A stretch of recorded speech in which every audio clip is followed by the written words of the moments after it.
Après avoir affronté la mort de leur père Johnny Hallyday en décembre, Laura Summer et David Hallyday se disputent désormais son héritage avec leur belle-mère Laetitia. Un combat dans lequel les deux enfants du rocker sont plus soudés que jamais. Johnny Hallyday est mort dans la nuit du 5 au 6 décembre 2017, emporté par le cancer du poumon qu'il avait rendu public quelques mois plus tôt. Après l'hommage populaire des Champs-Élysées, la cérémonie à l'église de la Madeleine et la bonne entente de façade du clan, les véritables relations entre Laetitia Hallyday et les aînés du rocker ont fini par éclater au grand jour. Une lettre de Laura Summer plus tard, enfant et belle-mère se disputent en justice l'héritage du taulier.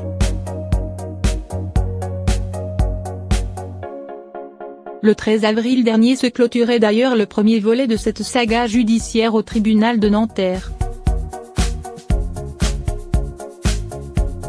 Si le droit de regard que David et Laura avaient demandé sur l'album posthume de leur père ne leur a pas été accordé, le gel des biens immobiliers du rocker, en revanche, leur a été concédé.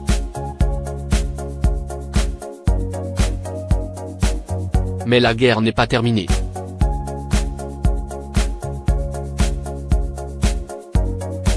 Pour rappel, la justice doit désormais rendre sa décision concernant le testament du rocker qui désigne dans le document son épouse Laetitia comme seule héritière de sa fortune.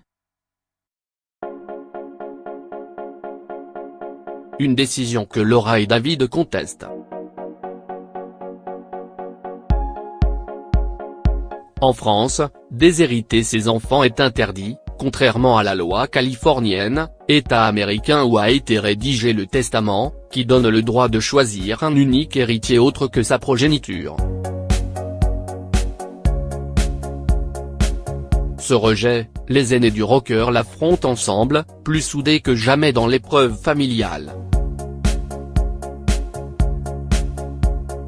Ils ont choisi de se battre et leur relation, que décrit David Hallyday dans La Voix du Nord, a de fortes chances de les reboster à bloc. On n'a pas grandi ensemble, on s'est découverte assez tardivement car elle habitait en France et moi aux États-Unis.